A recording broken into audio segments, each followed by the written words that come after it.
Good morning, everyone. Wonderful to have you here, both in person, more and more every Sunday. That's lovely to see, and online also. Welcome to this service at St. John's United, which today will be slightly different. Well, actually, it will be slightly different from what we're usually doing. Just in case you're wondering, now the folks who are here in person have already figured it out. It's very clear the moment you step in. But Jacqueline, maybe you can slowly pan around the room and show the people what's different here this morning. You'll see a lot of rainbow flags and LGBTQ2SIA+ flags. And also at the far right corner, there's on the easel, there's the official acknowledgement that St. John's became affirming 15 years ago in 2007. And we're celebrating that today.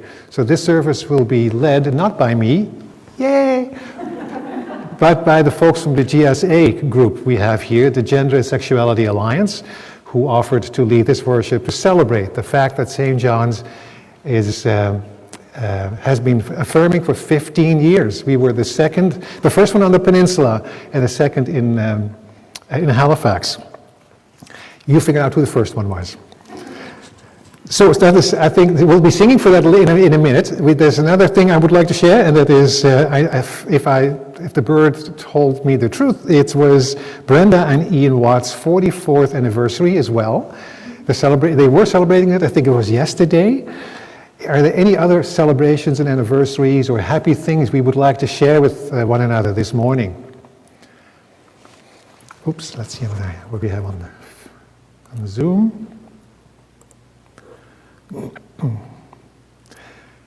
Nobody's typing on Zoom, so those are the two things I think we should celebrate this morning. Let's sing. And remember, we sing, God bless you and keep you. Happy anniversary, birthday to you.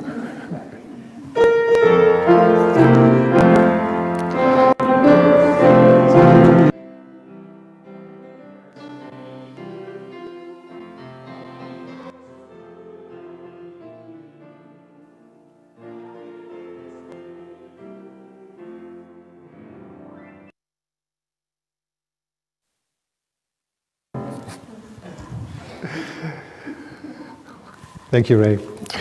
And as always, even though this is a special service, what continues is our preparations for the move to Stanley Street. We're still aiming for May 1st, and Amy will fill us in this morning and tell us what has been happening, what's going on. Amy, if you can unmute yourself, please. Thank you, Hubert. So this week we're starting our IT update with a huge and heartfelt thank you to Rod McGinnis and Judy Schmidbauer, who have been longtime members of the St. John's family and contributed in many important ways. But today, specifically from the IT committee, we want to say thank you for their tireless efforts on the committee and the IT committee and the space and design committees. Rod and Judy will be moving to Bridgewater at the end of this month, where they are looking forward to being closer to their daughters and to the farm. And although we will miss them very much, we know they will be happy in their new location, but we can't let them go without acknowledging how much they've done to move us towards our new location. Rod's been co-chair of the IT committee, and his energy, committed leadership, and attention to detail on this project, I can tell you, have been indispensable to our progress to date. And Judy, among other things, has been the lead on the kitchen planning, space design, many other elements of the project, which are critical to ensuring that the Stanley Street space will meet the needs of St. John's when we move in. We look forward to welcoming Rod and Judy when they come up to visit us in our new space, and we will enjoy showing them how their hard work on this vision has become a reality. So that will be a nice moment when we can show them the finished product. Next, we're excited to announce that the grant proposal that St. John's submitted last fall for funding for an audio system has been approved. So the proposal focused on improving accessibility for people who are hard of hearing. And we received a grant of $9,731 through the Enabling Accessibility Fund, which is a federal funding program for the purchase and installation of an audio system in the main space. And finally, just a quick update that the IT committee has now started looking ahead to identify roles that will be necessary going forward as St. John's completes the implementation phase and settles into our new home. For example, we'll be making some recommendations to the official board about establishing a space or building committee and other roles that will ensure ongoing attention to the building and our requirements in future. Thank you. Thank you, Amy. That's all good news, except for the fact that Rod and Judy are leaving us. That'll leave a big hole in the congregation. So whenever you have a chance, tell them how much you appreciate them. And of course, they won't be from our lives entirely. They'll be, Ridgewater's not that far, so they'll be visiting whenever they can. But also on behalf of the board and myself, a big thanks to Rod and Judy for everything they've done, not just for this part of the journey, but all throughout, for as long as they've been with St. John's, and that's a long time. Okay, we also always remind ourselves and acknowledge that we are on other people's lands. And I'm inviting Pat to come forward, or Max, and do that for us. You can use the mic over there.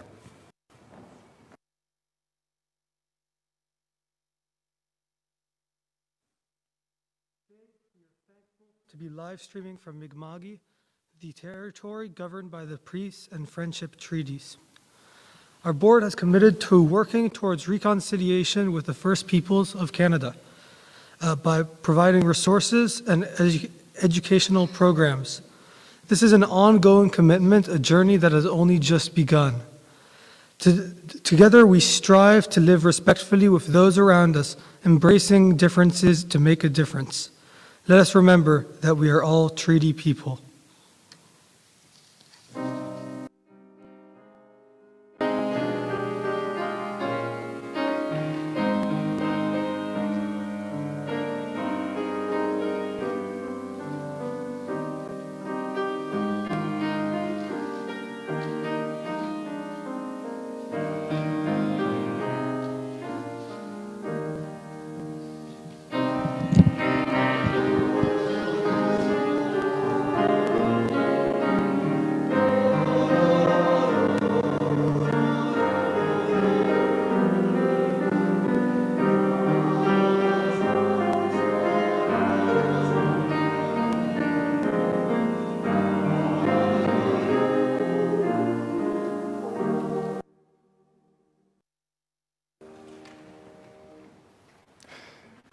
As we are journeying through the season of Lent, this is now the second week of Lent, we will be extinguishing candles 1 week at a time as it gets darker. So I'm inviting Pat and, sorry? Replacing the Bible and lighting the candle, yes, of course. We'll be placing the Bible first to remind ourselves that we are all God's children. Go ahead, Pat. Oh, sorry, you have to use the mic.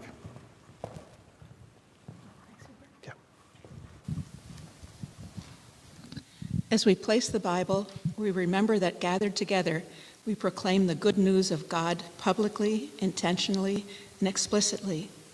This community joyfully affirms God's love for the LGBTQ2SIA+ people. The presence of the Christ candle reminds us that God welcomes the fullness of who we are.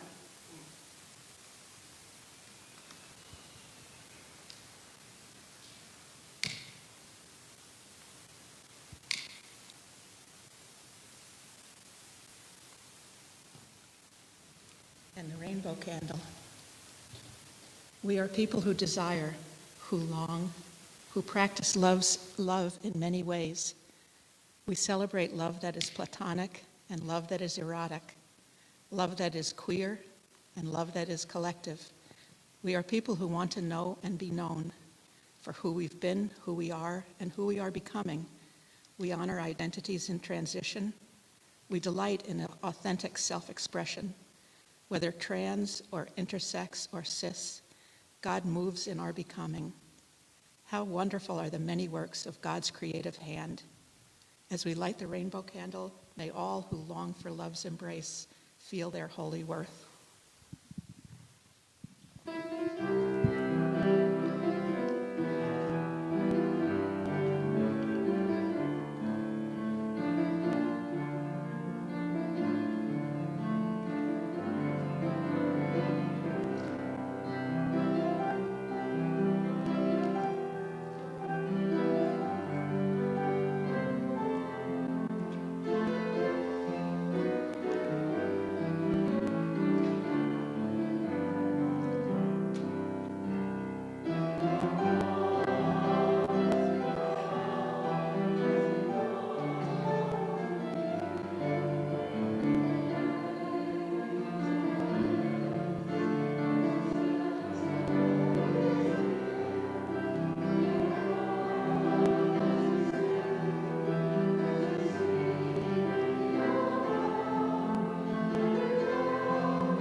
Please be seated. And now we are getting to the extinguishing of the candles, the Lenten candles. I'm inviting, who is it, Ria and Margot to come forward.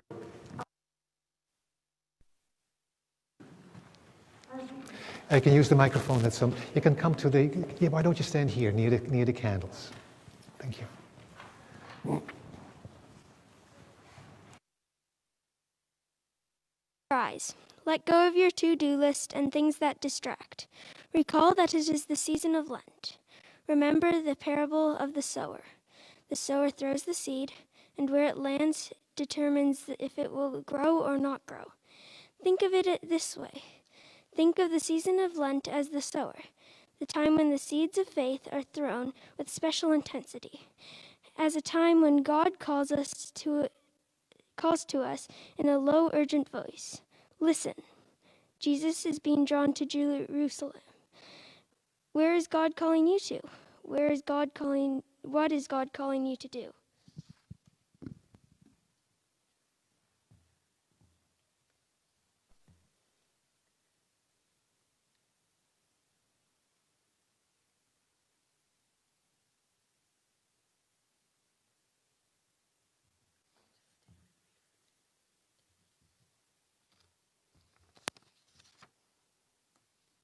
As we extinguish this light, we acknowledge the darkness and the pain of injury done to the earth and its ecosystems.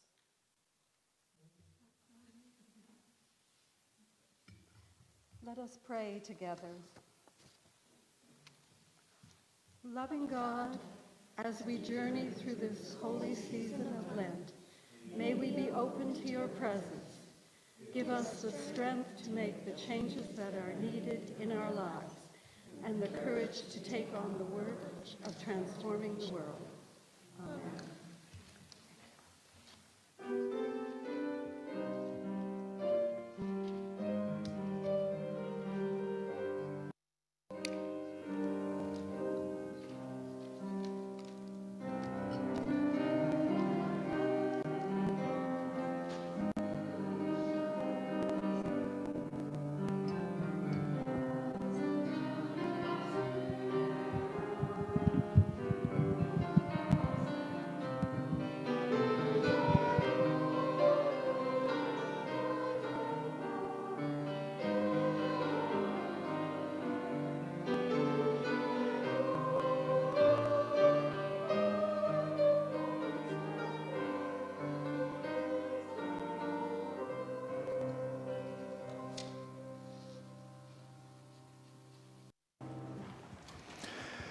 I'm inviting Paul to unmute himself now and to pray the opening prayer with us and for us. Hello, everyone. Beloved one, your embrace is a refuge from violence and hatred. Those who have been turned away, forgotten, or persecuted find belonging in you. We hope to embody such love in this place. May we be a sanctuary, a shelter, a safe place to turn. May we endeavor to learn from each other and grow together in love that protects and uplifts. Much love to the 2S LGBTQIA+ community. Amen. Thank you, Paul. And we're continuing our journey through the Gospel according to John. And I'm inviting Janet Barton to unmute herself and to read for us this morning. Janet?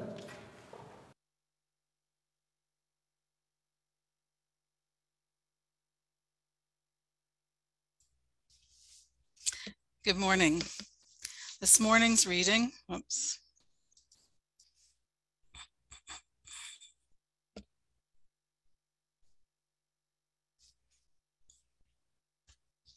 This morning's reading is from John chapter 13, verses 1 to 17.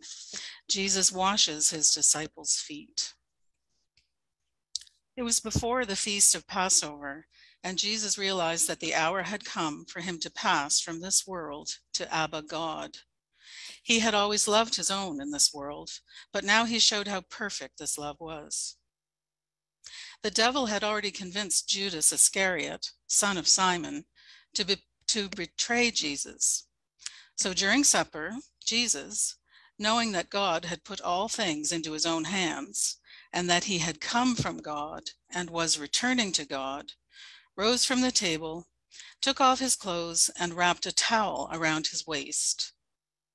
He then poured water into a basin and began to wash the disciples' feet and dry them with the towel that was around his waist. When Jesus came to Simon Peter, Peter said, "Rabbi, you're not going to wash my feet, are you?" Jesus answered, "You don't realize what I'm doing right now, but later you will understand." Peter replied, "You'll never wash my feet." Jesus answered, "If I don't wash you, you have no part with me." Simon Peter said to Jesus, "Then, Rabbi, not only my feet, but my hands and my head as well."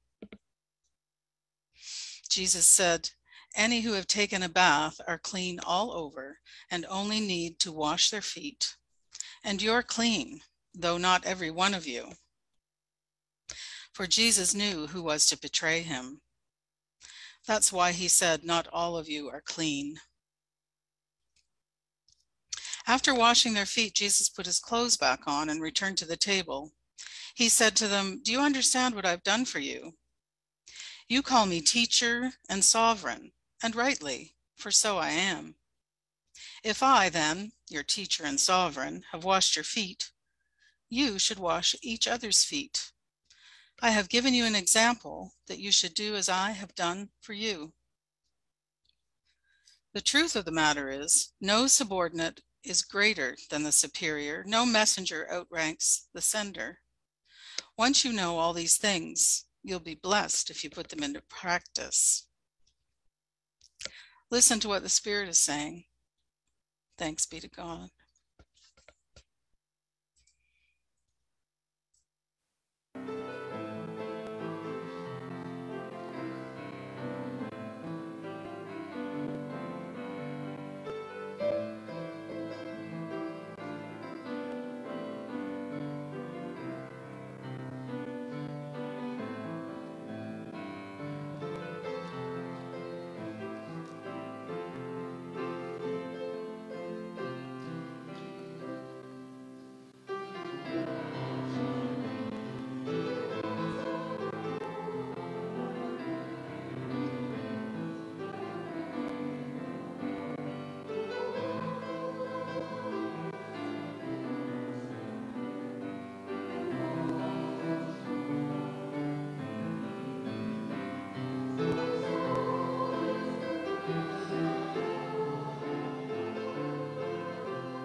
So you might be wondering, why pi?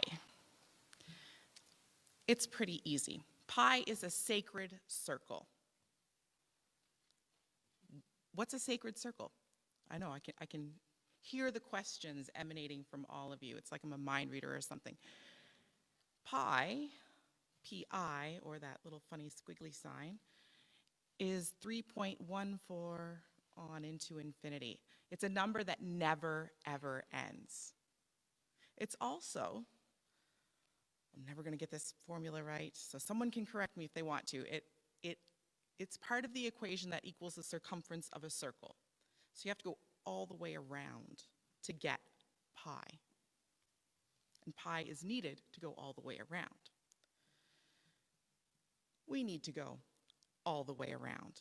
And so as we try to be public, intentional, and explicit about our welcome of all people, we need to go out and we need to go around, and that love needs to encompass all in.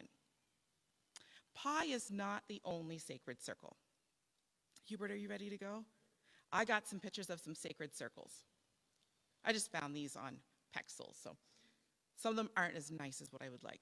Here's a sacred circle. Anyone recognize this one? Stonehenge, a sacred circle. What about this one? Yeah, it goes into infinity. Same thing. What about this? It is a broccoli flower, or a Romanesco broccoli, and it too has a pattern that goes into infinity. Sacred circle of the eclipse. Really wish I had taken a picture of my own eye. You can bring up the next one, Hubert. Everybody gets the sacred circle. I wish I had taken a picture of my own eye, because there's nothing like looking into your own eye in a camera and recognizing infinity there, right? It's a sacred circle. A drop of water.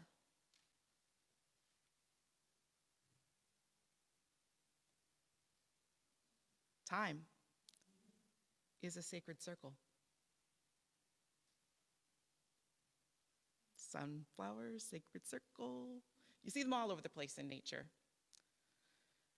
What is more sacred than a bubble floating in the air, a perfect sphere, a sacred circle? If you've ever participated in a drum circle, not only is the drum itself a sacred circle, but the people that you are playing with form a sacred circle, a sacred heartbeat, the beat of the earth.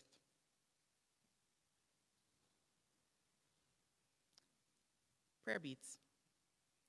A rosary is a sacred circle. Prayer beads are a sacred circle. Our prayers are a sacred circle. And this one's one of my favorites because it's so much fun to have kids try ringing a prayer bowl, not to ding it, to ring it, by moving the mallet around the circle, the sacred circle, and listening for that tone, and then letting that tone drift off into the air. A sacred circle in and of itself, and listening for the voice of God within that sacred moment. Is that my last one? I think it might be. Yeah. Jesus and the disciples also formed a sacred circle. And so we, as St. John's, form a similar sacred circle, a group of people who love each other for who they are, mistakes, flaws, and all. That is what a sacred circle is, and that is what we strive to do. Do you have another song? I think you do.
we will be coming to a time of prayer.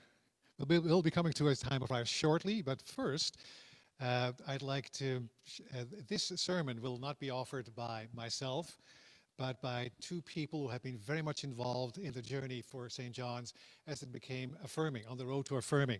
And that was, is it on? And those were, of course, Sean and Andre. They will be sharing the story of St. John's through their eyes as it moved towards becoming affirming and the consequences and what it meant for others and the congregation itself. So I'm inviting Sean and Andre to unmute themselves and to take it from here. Let the words of my mouth and the meditation of my heart be acceptable to you, O Lord. Good morning, everyone. I want to, on behalf of both of us, thank you for inviting us to be virtually among you. We've been part of this congregation for 20 years this year, and it's our distinct pleasure to reflect with you on both our journeys and the journey of this congregation. But let me start with an act of intentionality, of radical intentional inclusion. We say it at the start of worship, but I want to again acknowledge that we live, work, and worship in Mi'kma'ki and Unama'ki, the ancestral and unceded territory of the Mi'kmaq people. I also want to acknowledge that African Nova Scotian history goes back over 400 years to the earliest years of this province. African Nova Scotians are not settlers. They have experienced systemic racism, oppression, and colonization. And many of you will know me. I know COVID has kept me from joining a lot. My name is Andre Bernard. I go by my first name, Andre. My pronouns are he and him and his. I am cisgender, I am gay, I'm proud. I'm a doctor. I practice anesthesia. And I grew up in Cape Breton and came to find Halifax and St. John's United my home 20 years ago. And I'm married to this guy, this wonderful man, Sean Foreman. And let me start by recognizing privilege. We are both men. We are white men. We have significant economic advantage. We are educated. We are Canadian. And each of us here, all of us gathered together, we hold incredible privilege. We together, and certainly Sean and I, have benefited from unearned advantage throughout our lives. And these are not gifts from God. Our privilege is circumstance. It is something we do not apologize for, but have to recognize. And it relates to the reflection that we offer on today, on this day where we mark Pi. So I invite everyone gathered to take a moment to pause and think about the ways each of you experience privilege and honor the opportunity that comes with privilege to improve the lives of those whose circumstances have led to less privilege.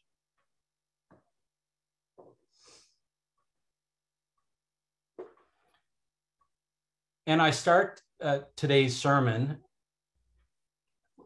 reflection, as Sean corrected me, intentionally, because today is Pi Day. It's about being public, intentional, and explicit about inclusion. And it's about building communities where each and every member may live their fullest lives in communion with those around them. Pi Day is about declaring to the world that God's love is transmitted through each of us. God's love is not about simply accepting all people for who they are. God's love calls us into courageous and transformative action to create a world where all people may thrive in the fullness of who each of us is. It's about celebrating people in their fullness. And while Pi Day is explicit about welcoming LGBTQIA+ and Two-Spirit people, it pushes us. It pushes each of us to live out God's call for courageous and daring and even radical inclusion that touches all people. So this morning, Sean and I want to offer our personal stories of receiving acts of courageous, compassionate, and transformational inclusion through our church, not just St. John's, the United Church of Canada. But before we offer these stories, these testimonials from our own experiences, I want us to take a moment to think about this morning's scripture. This morning in John's Gospel, we hear the story of Jesus washing his disciples' feet. The story is familiar to likely most people gathered. It's often cited as among the pieces of scripture that lifts up Jesus's demonstrating servant leadership, this notion that we might best serve others through compassionate humility in service to others. And the imagery is incredible. Jesus removes his robe and gets down and literally washes the feet of his followers, his disciples, with the very cloth that he wears around his waist. Think about this. Jesus, this teacher, this leader, sent to us as an act of love and inclusion by God, would disrobe and wash our feet. Can you imagine for a moment if we were all sitting together drinking coffee after church, and someone in the congregation, someone you loved and respected, boldly came up to you and asked you, "Can I wash your feet?" And if I think about it myself, as I ponder how I would feel being witness to an act of radical, welcoming kindness, I would feel vulnerable. I would feel scared and confused, maybe just like Simon Peter. "You will never wash my feet. Lord, not my feet only, but my hands and my head." I would be confused.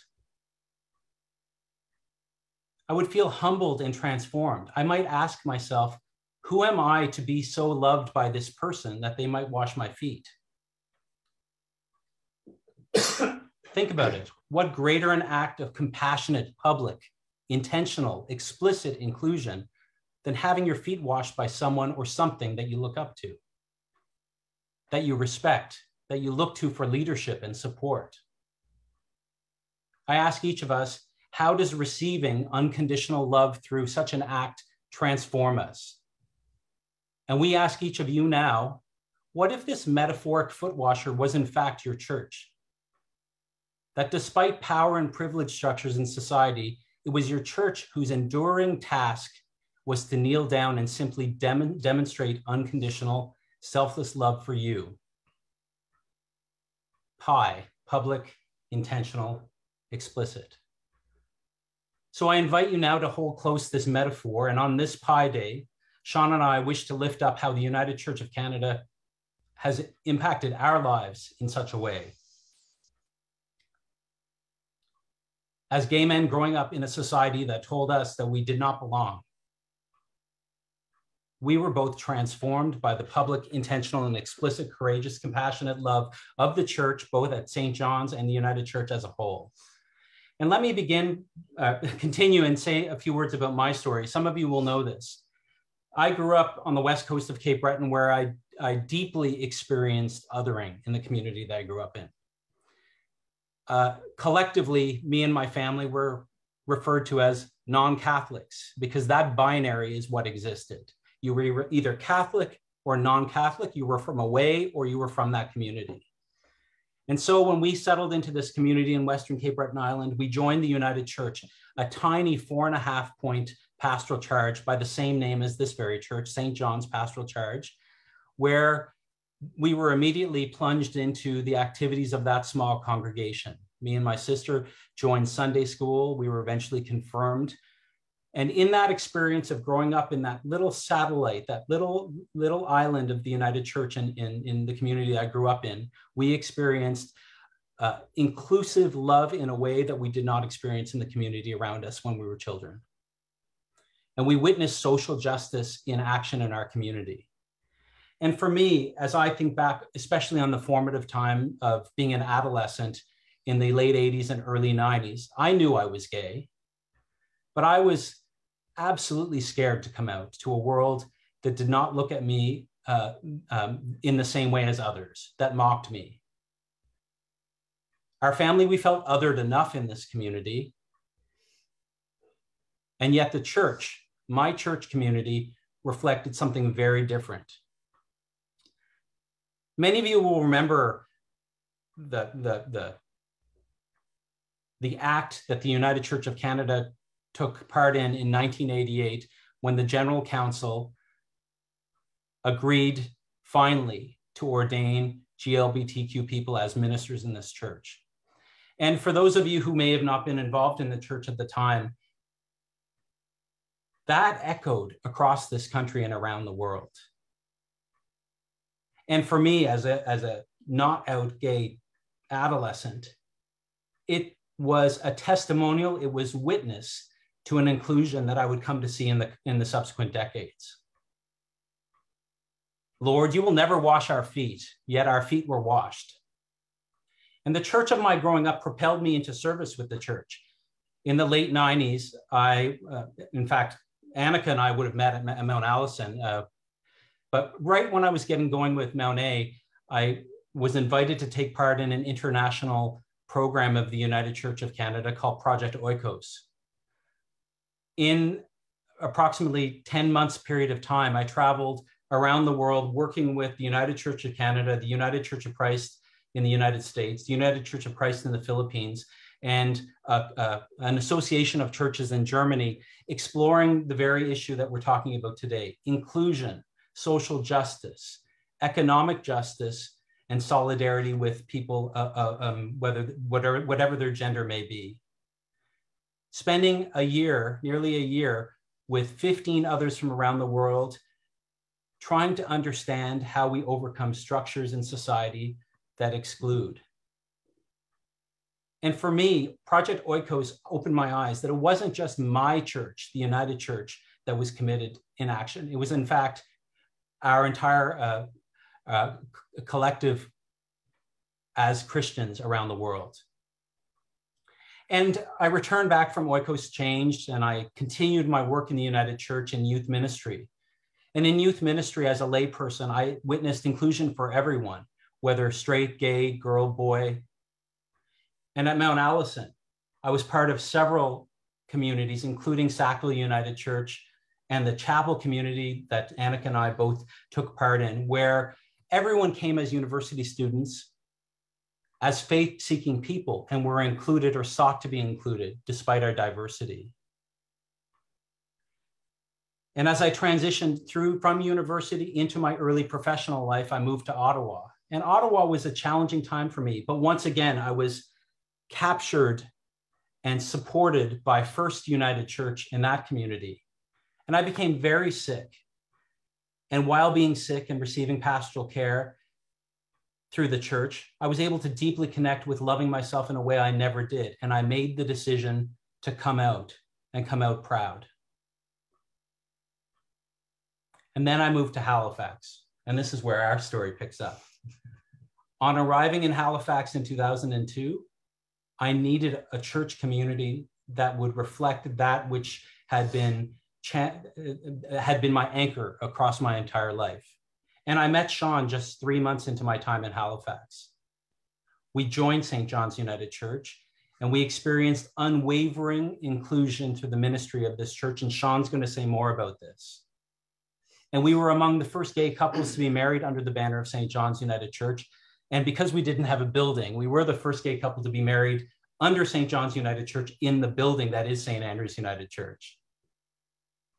Lord, you will never wash our feet, yet our feet were washed.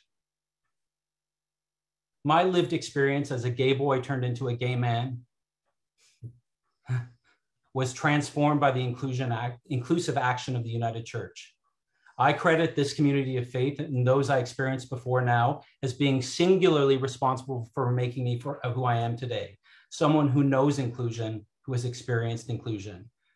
So I cried out, Lord, you will never wash my feet, yet my feet were washed. Good morning, everyone. I'm going to speak briefly about some of the history of how St. John's became affirming 15 years ago. And I'm just going to say, like, preparing for this reflection, having been invited, it's been a really emotional journey to go back and you know, for both of us to reflect on our kind of histories and story, and you know, as you go through life year after year and you look back over 15, 20 years, and I'm still kind of in this mindset for myself where I don't consider myself a church person. Andre is the church person. Andre grew up in the United Church, and of course the last few years I've been much more heavily, I suppose, involved in various church things. But I guess the point is, it gives you a chance to really reflect on just how crucially important and supportive and transforming it has been, this journey. But you know, here we are 15 years later, celebrating our anniversary, this very important anniversary in 2022. And of course, recommitting ourselves to lots more Pi for the next 15 years and beyond. In a sense, renewing our vows in being public, intentional, and explicit as an affirming congregation. But let's just take a quick little journey back on kind of how we came here.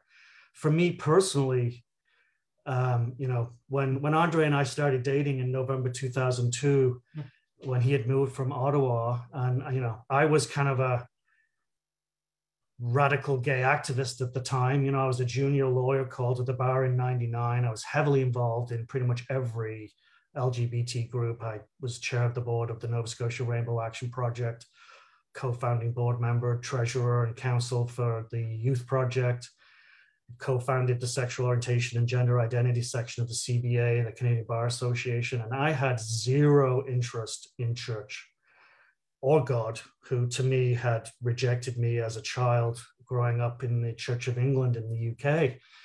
And so, I came out at the age of 20 in 1990. We had emigrated to Canada when I was 17. And from literally 1990, pretty much until Easter 2003, I rejected kind of what I looked down my nose at as organized religion. But still always knowing and having inside this kind of my own developing concept of faith and spirituality. Now, Andre brought me to the Easter service at St. John's, in our lovely old building, 2003. The full music program just blew my socks off. The organ, the choir, the bells, Al Stewart on the church bells. Like it just, I still remember it very clearly. It just sparked something. And so we started coming regularly as a couple. And, we were still kind of in those early stages of our relationship. And frankly, I was quite intrigued, not just by St. John's United Church, but also by kind of Andre's history as a church person. Had never dated anyone that had any such a background. So I really wasn't sure where that was going to go. But I also was heavily involved at the time in the fight to legalize same-sex marriage. And so I was fully aware of the United Church and its very strong position coming out in support as the largest Protestant faith group in Canada. And it had a huge impact on me as a lawyer and as a person. So coming to St. John's, of course, I started to meet a lot of people with a strong faith in social justice. It's where I met folks initially like John Kirk and Marion Jay and other folks who were already actively involved in moving St. John's towards a process of discernment to become an affirming congregation. And of course, that formally started in 2004 when our session at the time approved moving forward with the creation of the Affirming Church Committee. So those of you who have worked with me over the last few years on the board and so on know how anal retentive I am. So I pulled my Affirming Church file from storage in preparing for this to go through. And like I said at the beginning, what a journey of reflection. I've gone through that process. And I guess I'll summarize it by saying, well, the Affirming Church Committee, for those of you who were around and remember, was co-chaired by John and Marion. And here's the other members: Cindy Allen, Alida Faber, myself, Bob Gaudreau, and Noni McDonald, Deborah Wilson, and of course, Al Stewart. And so that process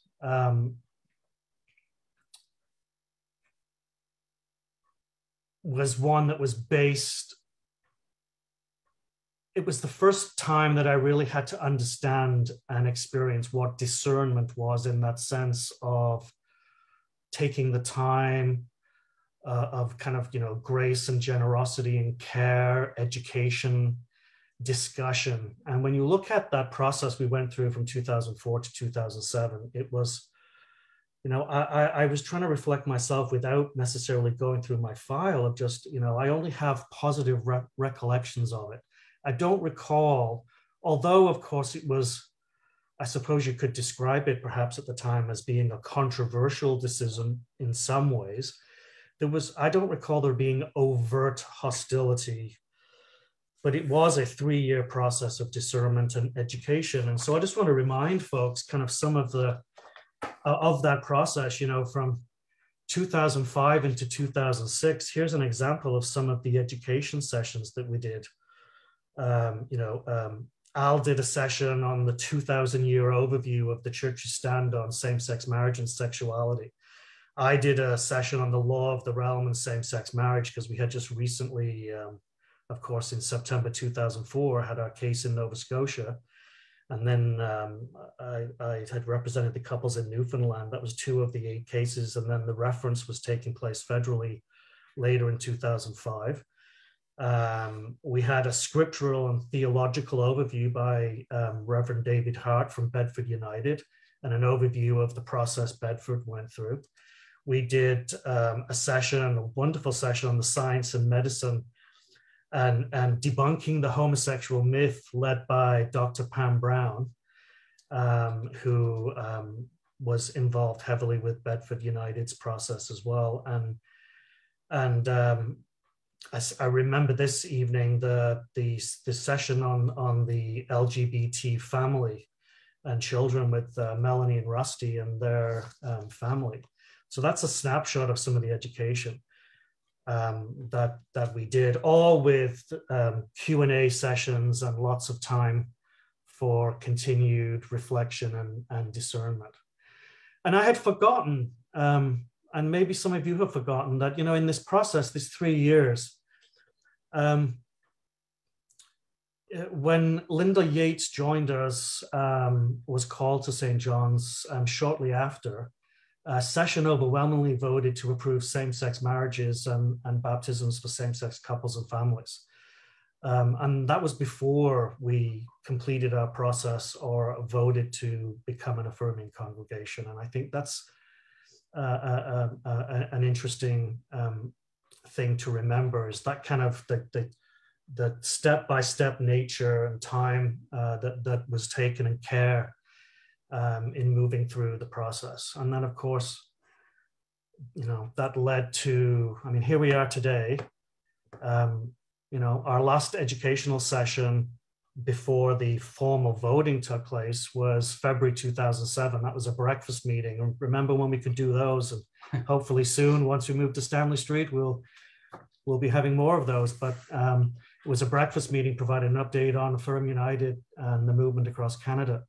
So today's March 13th, and I thought you'd all be interested to know, I'm holding the final Affirming Church Committee report that went to session, and the session meeting was March 14th, 2007, almost to the day exactly 15 years that session overwhelmingly approved moving forward to take the vote to confirm with the congregation us joining Affirm United. So I think that's a cool little bit of history right there. And of course, in September, the congregation overwhelmingly accepted the recommendation and approved St. John's becoming a member of Affirm United. And here we are 15 years later. And I just, my personal reflection and story really cemented my relationship. And I will say it openly, like my love for St. John's. Although again, I still at times don't see myself, quote, as a church person, and I'm still struggling to be open, to be public, intentional, explicit about just being a member of the church. But Annika, I hate to break it to you, but you are indeed a church person. I know, I'm over it. But it's also been, a really crucial bond for both me and Andre as a couple. St. John's has been a part of our relationship and now our marriage for 20 years. In fact, frankly, St. John's, I think it's fair to say, has been very much a support and probably saved our marriage. Linda and Martha, and so it's that's just our particular kind of reflection of the story that I'm sure is mirrored by so many other people. And how I went from somebody who completely rejected organized religion to where I am today. And I just think that is something we need to remember, and all of the other stories and experiences that we have as we move beyond this 15 years, let's say to the next 15 years, of how important it is that we do renew those vows, and that we can't rest on our laurels, and that we continue to be a shining example of leadership and lots more pie. So there we have it, our experiences of public, intentional, and explicit inclusion in the United Church. In closing, we want to again recognize privilege. As gay men growing up over the past 50 years, we recognize the transformative justice that has come from some of the LGBTQIA plus and Two-Spirit communities, and yet many have not realized the gains.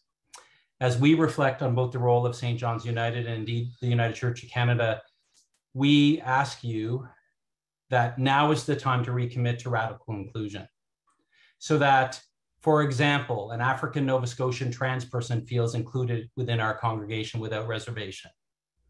For example, so that a non-binary parent of a child feels included here without reservation. So that the family that includes a Two-Spirit member or members feels included without reservation.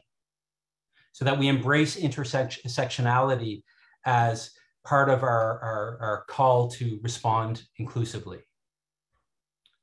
Lord, are you going to wash my feet? Jesus answered, you do not know what I am doing, but later you will understand. Jesus says, later you will understand.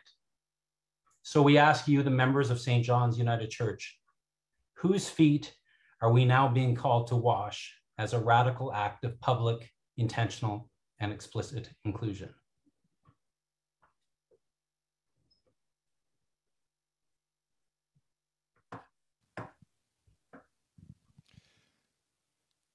Thank you so much, Sean and Andre, for this powerful reflection. I think I'm sure that I could tell by the people watching it, even though everybody has face masks on, I could tell that this had an impact on the people here, and I'm sure that has impact on the folks who are watching this and listening to you online as well.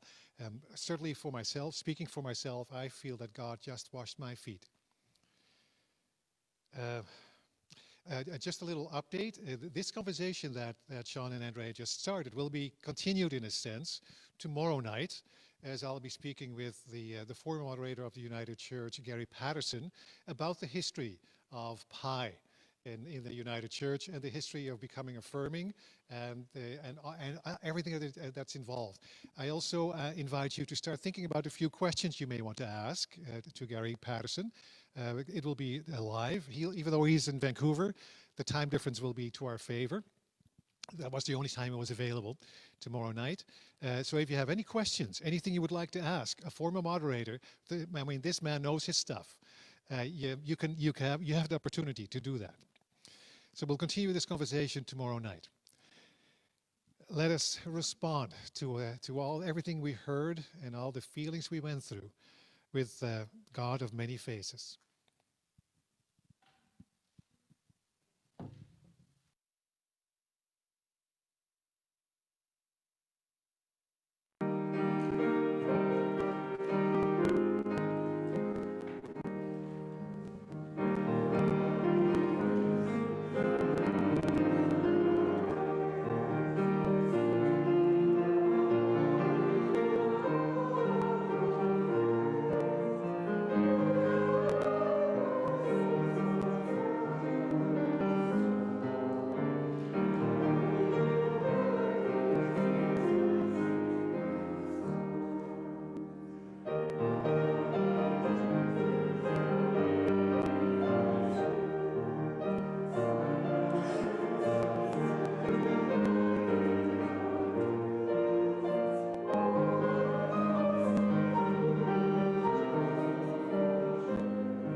Good morning, all, and thank you, Andre and Sean.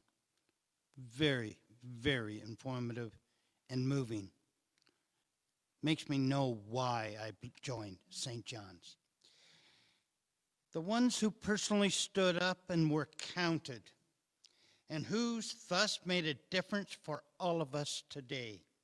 We remember you, whether by combating an ugly word against another, or through the personal act of coming out, whether by challenging the system or by changing it within, whether by actively sharing your ideas with broad audiences, or by quietly affecting individuals one at a time, whether by looking outward to help others understand us, or by looking within to help make our own a better community. Through all these courageous actions and so many more, every time you brought us forward. Even under the pressures of physical pain and torture, of economic devastation, or political failure, of social estrangement, or worse, you braved it all. Each of you adding in your essence your talented endeavors and elegant movements, your clever words, the dignified existence, your dedicated heart and your focused mind, your infectious smile, your quirky ways, in all your preserving spirit brought others forward behind you and moved us all a little closer to the world that more fully celebrates love. Your contributions are remembered.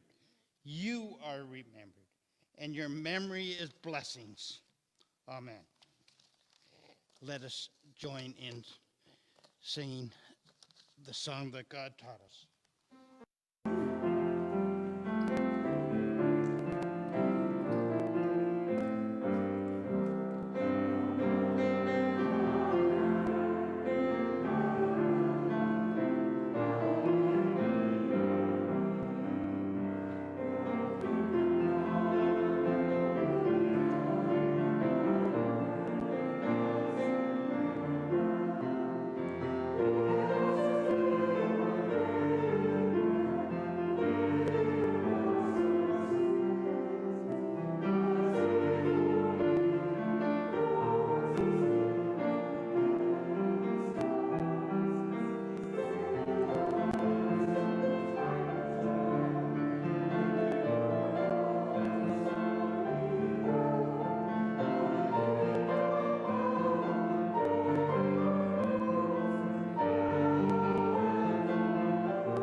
Invitation to the offering, thank you. And is my mic working? No. Okay, but I'll have two then. You'll hear me twice. Okay, an invitation to the offering before we thank you. Since its beginning, the church has meant to be a place of chosen family, a community of outcasts and outlaws, dreamers and prophets, and humble disciples of love. In the company of divine presence, we create belonging and nurture justice. With gratitude for the sacred labors of love in this place, let us bring our offerings to God and one another.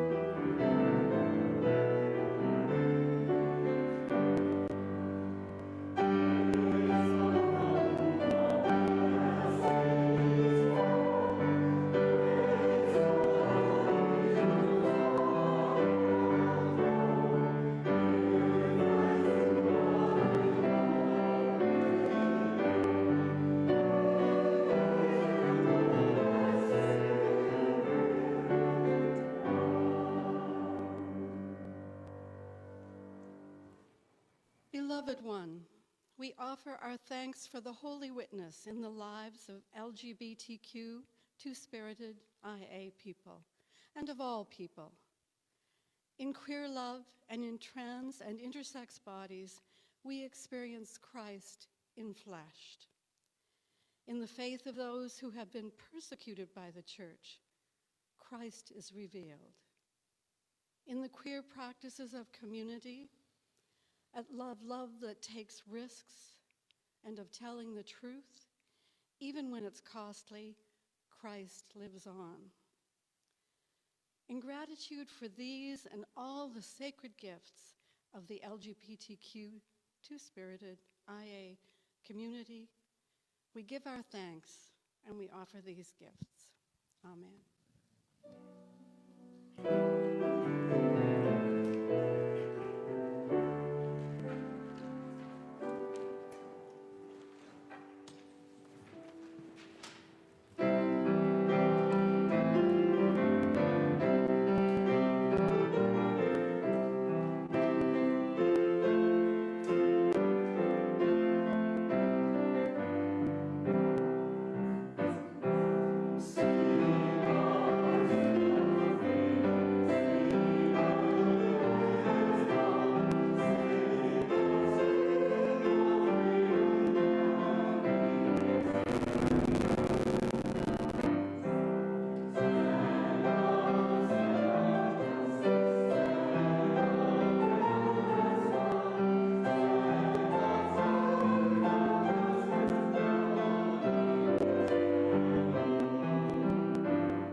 Thank you, Hubert. No matter who you are, where you are from, or where you are going, may you go in love. May you leave this place with open hearts, listening ears, helping hands, and dancing feet. In the transgressive, radical, and unexpected ways that love manifests, be there. Seek to mend creation whenever and wherever you can, in whatever way you know how. Remember that you are loved, and that our Creator, who is love, is right there with you always. Within you, beside you, behind you, on top of you, ahead of you, underneath you.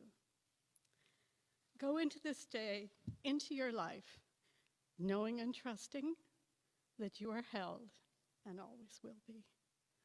The Holy Mysteries heart has room for all of us. Amen.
to come on over and join us for some conversation in the Zoom room. We will see you online again next week in the same time, same place. Oh, and don't forget to bid on pies.